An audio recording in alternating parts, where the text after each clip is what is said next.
गरीब दामिनी ईंटें बनाने वाली भट्ठी पर कड़ी मजदूरी कर रही थी। मुझे हिम्मत दीजिए भगवान जी, ताकि मैं इस काम को अच्छे से कर सकूं। तभी दामिनी भट्ठी पर मिट्टी और ईंटें उठाने का काम करने लगती है। दोपहर का समय। भट्ठी पर काम करने वाली सारी मजदूर महिलाएं एक स्थान पर खाने के लिए बैठ जाती हैं। तभी दामिनी अपना टिफिन लिए उन महिलाओं से थोड़ी दूरी पर जाकर बैठ जाती है। तभी उनमें से एक महिला सुजाता कहती है, बहनों, ये दामिनी रोज अकेले बैठकर क्यों खाना खाती है? इसे हमारे साथ यहाँ बैठकर खाने में क्या होता है? कुछ बढ़िया से पकवान बनाकर लाती होगी ये, तभी तो रोज अकेले में बैठकर ये खाना खाती है। नहीं, इसकी हालत देखकर लगता नहीं कि ये बढ़िया पकवान बनाकर लाती होगी। बात कुछ और ही है। रुको, मैं पता करके आती हूँ। तभी सुजाता चुपके से दामिनी के पीछे आती है। दामिनी अपना टिफिन खोलती है तो उसमें मिट्टी की रोटियां थी। मिट्टी की रोटियां? दामिनी अपने टिफिन में मिट्टी की रोटियां क्यों लाई है?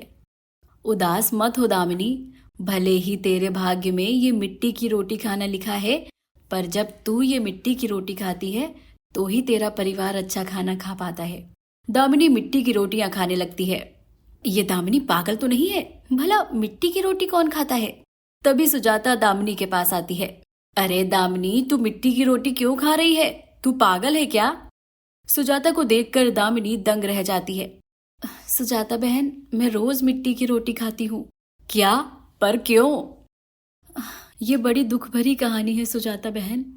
ऐसा क्या दुख है तेरे जीवन में दामिनी कि तुझे मिट्टी की रोटियां खानी पड़ रही हैं? कुछ महीने पहले की बात है।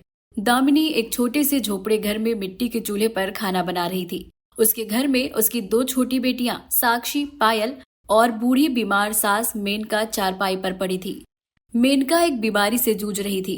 तभी दामिनी के घर में 3 आदमी उसके पति महेश को उठाकर ले जाते हैं।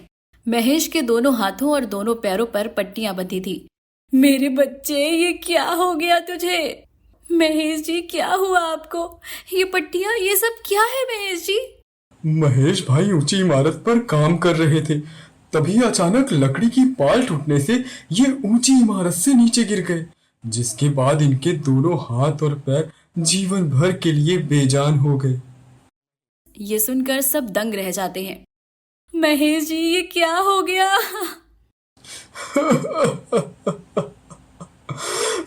मुझे माफ कर दे दामिनी, अब मैं तुम सब पर जीवन भर के लिए बोझ बन गया हूँ।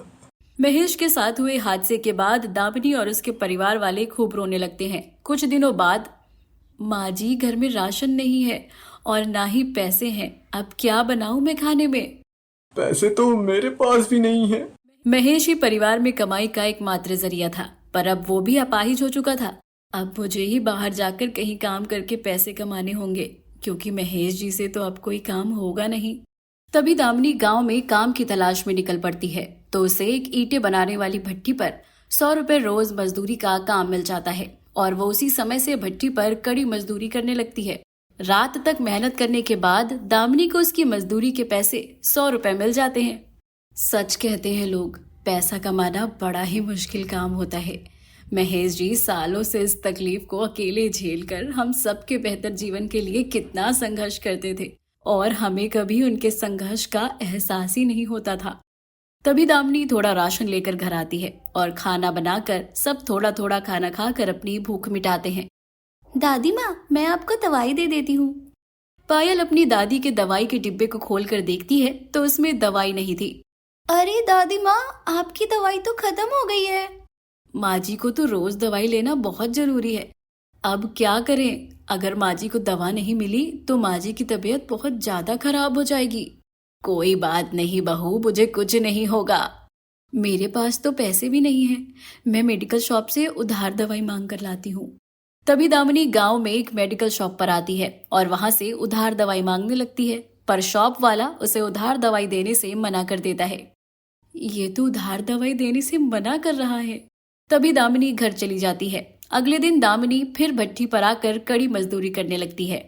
शाम का समय दामिनी 100 रुपए मजदूरी लेकर मेडिकल शॉप पर आती है और अपनी सास की 1 दिन की दवा लेती। रात का समय सब खाने के लिए बैठे थे, पर खाना केवल 2 लोगों के हिसाब का ही था।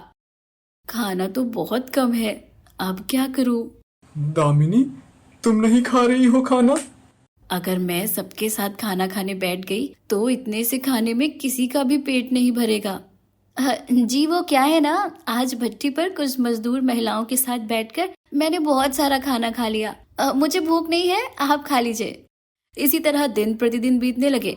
दामिनी कम खाने को देखकर रोज रोज अपने परिवार से झूठ कहती थी। इसी तरह 2 दिन बीत जाते हैं। अब भूखे रहने से एक दिन दामिनी को चक्कर आ जाते हैं। रात का समय। बहू, मैं रोज तुझे कहती थी कि तू साथ में खाना लेकर जाया कर। रोज रोज तू भूखी रहकर काम करेगी। देख तेरी हालत कितनी खराब हो गई है। अब से तू रोज टिफिन लेकर जाएगी। दामिनी, तुम हमारी भूख मिटाने के लिए कितना संघर्ष कर रही हो और खुद भूखी रह रही हो। अब जब तक तुम टिफिन नहीं ले जाओगे तब तक हम खाना नहीं खाएंगे। अब क्या करूं, मेरी कमाई इतनी कम है, ऊपर से ये सब ऐसी जिद पकड़े हैं। ठीक है, कल से मैं टिफिन लेकर जाऊंगी। रात का समय। तभी दामिनी घर के आंगन में आकर बैठ जाती है। कल से अगर मैं टिफिन लेकर जाने लगी तो घर में सबका पेट ही नहीं भर पाएगा। क्या करूं अब? तभी दामिनी की नजर अपने घर के आंगन में रखी पीली मिट्टी पर पड़ती है, जो मुल्तानी मिट्टी की तरह थी, जिसे दामिनी पहले बहुत खाया करती थी। ये मिट्टी तो मैं हमेशा खाती हूँ, इससे कोई नुकसान भी नहीं होता। एक काम करती हूँ, कल से मैं इस मिट्टी की रोटियां बनाऊंगी और इसी मिट्टी की रोटी अपने साथ काम पे ले जाऊंगी। घर वाले पेट भरकर खाना भी खा पाएंगे और मैं ये मिट्टी की रोटियां खा लिया करूंगी। दामिनी की ये दुख भरी कहानी सुनकर सुजाता की आंखों से आंसू निकल आते हैं। कोई अपने परिवार के लिए इतना भी संघर्ष कर सकता है, ये मैंने कभी नहीं सोचा था। दामिनी, तुम तो देवी माँ का रूप हो। सच में तुम तो महान हो दामिनी। तुम अपने परिवार की भूख मिटाने की खातिर मिट्टी की रोटियां खाती हो। अब से तुम मिट्टी की रोटियां नहीं खाओगी दामिनी।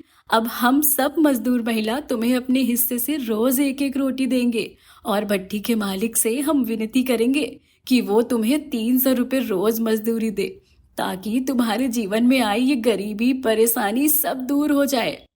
तभी वहां भट्टी का मालिक दर्पण आता है। दामिनी जी, मैंने आपकी सारी बातें सुन ली हैं। आज से मैं आपको 300 रुपए रोज मजदूरी दूंगा, ताकि आप एक बेहतर जीवन बिता सकें।